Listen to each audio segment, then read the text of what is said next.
E aí, qual livro você está lendo? Essa é a última e talvez a mais importante parte da nossa introdução aqui deste universo, né, que é o Mind. Hoje a gente vai falar do Mind. E hoje não tem ruído, né? Porque hoje eu estou em casa, né? No último eu gravei no meu trabalho.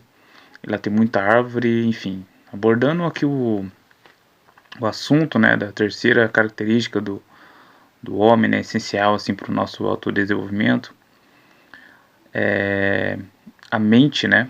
A mente do ser humano, ela é dividida em três partes, né? Segundo o neurocientista Paul MacLean, temos essas divisões aí que basicamente são o instinto, né? A emoção e a razão. A razão é a maior parte e a parte exterior assim, do cérebro, né? O miolo do cérebro é a parte responsável pelo funcionamento das emoções. E a parte mais periférica, que está ligada ali na coluna cervical, é a parte dos instintos, ou a famosa reptiliana. Então, para elucidar a galera sobre como o autodesenvolvimento da mente é importante para o autodesenvolvimento masculino, eu vou abordar a razão dessa teoria do Dr. Paul MacLean. Depois eu vou falar do experimento do universo 25, né, feito com animais assim, realizado em 72 ali pelo John Calhoun, né, que era um psicoietólogo. Né. Então é o seguinte, rapaziada, vamos se concentrar sobre a teoria do cérebro trino, né, mais na parte do cérebro reptiliano. Né. Todo mundo sabe que, ou a grande maioria sabe, né, que o homem e a mulher naturalmente têm comportamentos distintos, né? O que significa que, enquanto o homem é mais frio e racional, a mulher é mais emocional e instável. Justificando os argumentos, comentários, ações, né, reações, hobbies, maneira de se expressar e agir na sociedade. Isso é comprovado pela realidade. Por exemplo, enquanto o homem prefere se arriscar mais, ter mais energia, né, acumulada, né, que é explorada por ele e a todo momento, a mulher prefere instintivamente se preservar e trabalhar relações sociais. Por isso ela fala igual uma matraca, né? Ela tá o tempo todo exercitando ali, né, aquela coisa de relação social, né? Eu até brinco que a festa do pijama das jovenzinhas, né, é um workshop que deve ser atualizado de tempos em tempos. Então, elas ficam lá trocando informações para justamente melhorar a sua capacidade de manipulação social, né? E o homem, né, entretanto, ele prefere estar dentro de um carro com mais quatro parças, né, entrar numa rodovia com som alto, numa velocidade de 200 km por hora, né, alcoolizado, drogado, ou por outras vezes ele vai praticar algum esporte com seus camaradas, né, como futebol, basquete, né, artes marciais, musculação, etc. Agora, vendo por esse prisma, parece que o homem é um sujeito emocional e a mulher que regra o seu comportamento e se preserva, né, é o sujeito racional da história. Só que não funciona assim, né, cara? Pois ao mesmo tempo que o homem, devido ao excesso de testosterona e tal, assume mais riscos, né, fisicamente, mentalmente, né, ele vai ser mais centrado, meticuloso na hora de tomar uma decisão. Né? O homem ele vai se abalar menos quando as suas decisões envolverem um risco. Até porque ele não tem a quem recorrer caso dê merda, né? A mulher ela tem a sociedade inteira ali disposta a servi-la, livrá-la de sofrimento e trabalhar na sua ascensão, como a gente vê todo dia aí acontecendo, né? A mídia aí, né, sempre envolvendo aquela coisa de enforcer, né? Woman enforcer, né? Por isso a mulher que já é mais emocional, né, tem a tendência de não suportar esses limites extremos aí do risco, né? Até risco de morte, na verdade. Uma, porque não é de sua própria natureza, e outra que ela pode recorrer aos privilégios por simplesmente ter nascido, né, uma mulher. E qual que é o problema, né, do mundo atual? Bom, o problema é que os papéis eles estão se invertendo por vários motivos, né, que vão desde alimentação, religião, movimentos modernistas da sociedade, né? O homem, por exemplo, está ficando mais emocional, entendeu? Ou seja, ele está pensando mais com o seu cérebro reptiliano, Basta dar uma observada no comportamento social do homem de hoje, como todo mundo virou beta, cara. Você olha aí, a maioria dos caras são tudo gordo, né? É muito pacífico, né, e tal. Não tô dizendo pacífico, né? É daquele jeito que o cara não quer violência e tal. Tô falando que quando o camarada precisa, né, pensar na violência, ou seja, para proteger, né? O cara não tem essas moral, né? Não tem mais aquela gana, né? Aquele virilidade, né? Então o cara é contra a violência positiva, ele é contra a guerra para defender seu próprio país, enfim. O homem se tornou o que o C.S. Lewis já dizia já na Abolição do Homem, né? Que os homens sem peito, né? Ou seja, os homens que são movidos pelos instintos, não pela racionalidade, né? Tem um estudo, né, que eles fizeram, né, entre os americanos, né, que mostrou o nível médio de testosterona, né? Então, eles mediram lá e eles perceberam que o nível médio de testosterona, ele cai em porcentagem por ano. Então, os níveis de testosterona do homem, eles diminuem naturalmente com a idade, né, obviamente. Mas esse estudo aí, ele mostrou que os homens de 65 anos de idade, em 1987, né, eles tinham cerca de 17% mais testosterona do que os de 65 anos em 2004. Então esse estudo ele não se militou aos americanos, cara. Ele tinha alguns pesquisadores, né, dinamarqueses, né, que obtiveram resultados semelhantes. Então John Kerner, né, um conselheiro sexual anedótico, disse à CNN que percebeu que os mais jovens se queixam de problemas sexuais, como a diminuição da libido e problemas de ereção, mais comuns em homens mais velhos. Então, isso comprova o fato, né, de mencionar aqui que existe essa tríade mesmo que o homem precisa desenvolver, cara. Porque quando o homem ele para de raciocinar, ele vai agir como um réptil, como um animal primitivo. Né? Ora ele querendo a tirania, a destruição do bom, do belo e do moral. E, né, ora vai ser os beta, cara. Né? Porque como o efeito da baixa testosterona também faz com que o comportamento do cara seja mais feminino, né? Ele se torna a outra versão do covarde, né? Que não é o que toma a força, mas é aquele que se passa por bonzinho, né? Mas deixa estourar uma guerra ou precisar se impor até de maneira diplomática. Esse aí não terá culhões, cara. Né? É o homem sem peito do C.S. Lewis. Por isso a importância da intelectualidade. Né? Procurar a racionalidade traz muitas respostas e soluções que são sensatas e que vão priorizar o bem-estar comum e não apenas de um grupo eleito, né, merecedor e digno de desfrutar a melhor qualidade de vida. Podemos olhar para a nossa evolução social, desde a era cristã iniciada por Constantino no Império Romano e espalhada pelo Ocidente, né? Só adendo aqui que eu sei que não foi por causa do Constantino que a Bíblia, né, teve tanta força e poder de dissipação, mas foi o com mais evidência, né? Foi o lugar ali com mais evidência na época, né? Que era o antigo Império Romano. Né? Então a influência do cristianismo, né? Ela aumenta ali, né, no Império Romano.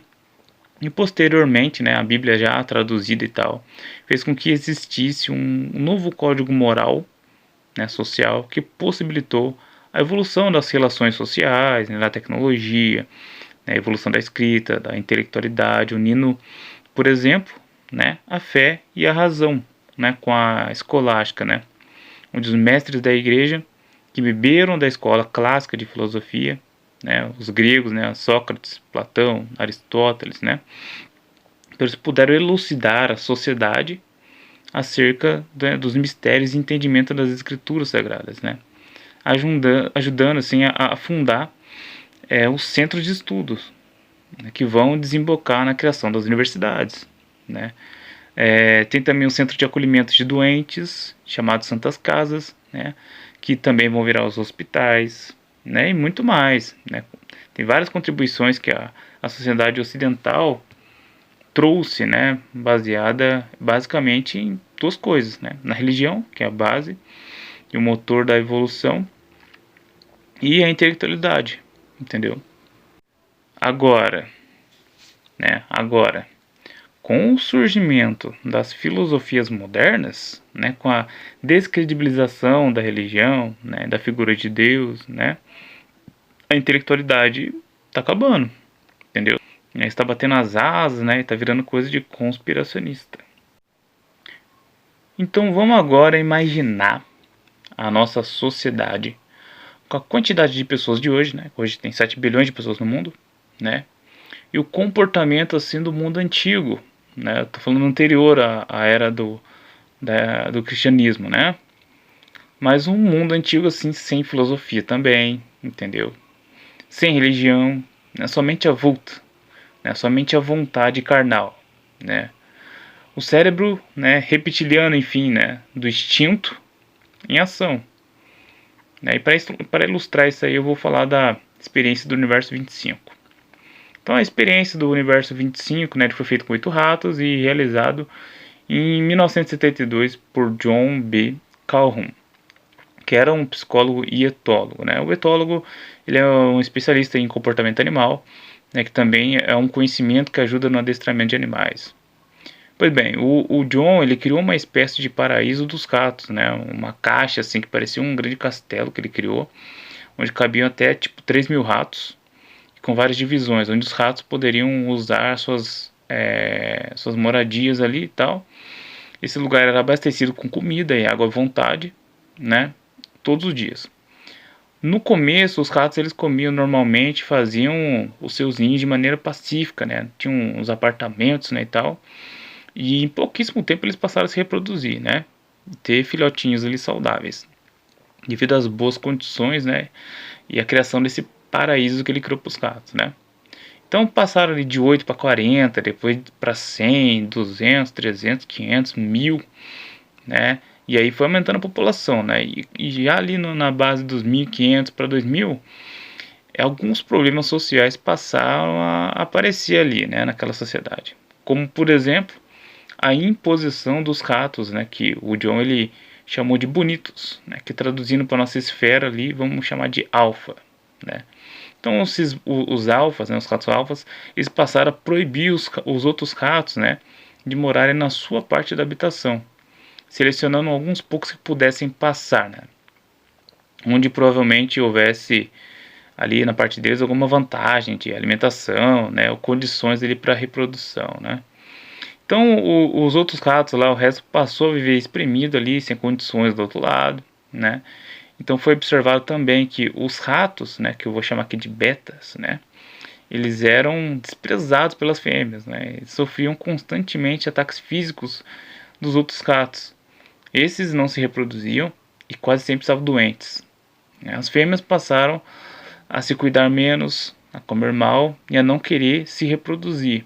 E as que engravidavam, né, ficavam prenhas, elas tinham filhotes doentes, né, muitas elas morriam, elas não conseguiam parir os filhotes, né, e os filhotes que nasciam, né, eles passaram a ser abandonados pelas mães ratas, né. Então, elas deixavam eles à própria sorte ali, né, e elas foram perdendo as funções maternas, então elas pararam de fazer a função materna. Com isso, né, os betas ostracizados passaram a ficar isolados o dia todo em seus apartamentos e só saíam para comer e beber no horário de dormir dos outros ratos alfas. Nessa fase aí, eles estimavam que já tinha 2.200 ratos, né? Então, com essas constantes disputas violentas entre os dominadores e o adoecimento, né, da maioria dos ratos, né, que também não tinham mais esperança de uma próxima geração, né? Você tinha ali um resultado de morte pra caramba, né? Então eles foram morrendo, se matando, né, e tal. E acredite ou não, de 2.200 ratos naquela sociedade, eles todos se extinguiram. E se você procurar em qualquer lugar, qualquer site que você procurar, buscar aí no Google, né, que tem falando sobre o Universo 25, você vai encontrar no final um paralelo que eu considero idiota, né, entre a humanidade e os ratos. Eu digo idiota porque não é real, cara. Hoje não é real, né? Porque para isso o ser humano deveria abandonar toda aquela racionalidade, né, e dar asas ao comportamento reptiliano, né? Porém, entretanto, todavia, né, se houver esse abandono, que parece que está começando a acontecer, abandono da racionalidade e tal, né? Um consenso ali sobre a sociedade, sobre isso, esse abandono e vamos agora viver pelo instinto mesmo com um governo ditador e centralizador, né, que geralmente eles aparecem ali querendo dar um ar de ordem e tudo mais, né, ou até aquela questão que eles querem implantar de uma nova ordem mundial, né, alguns poucos controlando todo mundo, uma constituição universal, né, eles não vão segurar, cara, eles não seguram a queda das relações humanas. E você pode até observar algumas fases da história do ser humano, né, da humanidade, umas fases específicas, né? Você vê isso de maneira local, os caras não seguram. Tem como segurar a baderna generalizada, né? Se olha na Revolução Francesa, por exemplo, eles começaram a matar uns aos outros, começaram a fazer protesto, revolucionário, daqui a pouco você tem os nobres querendo ser revolucionários, né? Daí depois você tem os caras se infiltrando dentro do povo, e o povo começou a querer também ser revolucionário. Aí chega Napoleão querendo ser revolucionário também. Agora eu sou o verdadeiro revolucionário, né?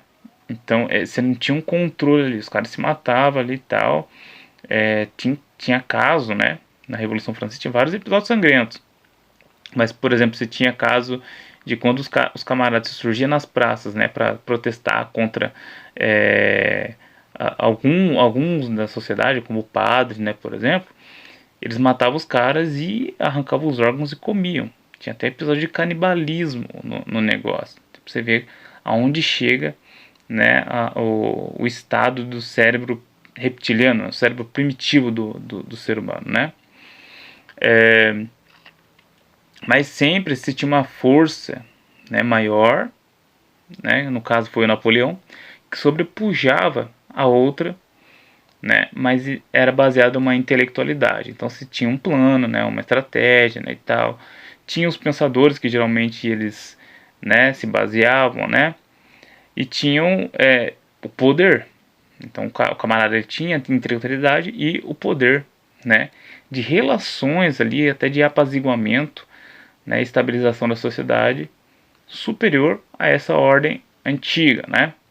Agora, uma sociedade inteira, né, mundialmente aderindo o Sodoma e Gomorra, né, seria a retirada do pino da granada, meu amigo.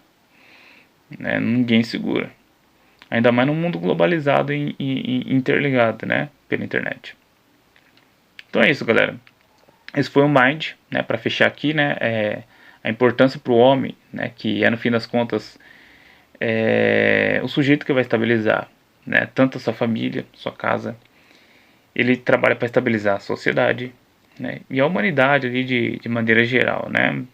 Então se a gente abandonar a intelectualidade, né, e não passarmos, né, a pensar nisso como prioridade assim nas nossas vidas, nenhuma realidade a gente vai ter no futuro, cara, entendeu? A degradação vai ser avassaladora e a gente pode fazer parte disso, cara. A gente não pode evitar, né, que vai ter uma degradação, o mundo tá em degradação, declínio, né, moral, declínio espiritual e tal, mas a gente pode refrear, né, e não contribuir também, entendeu? Então eu volto com a pergunta do começo, e aí, qual livro você está lendo?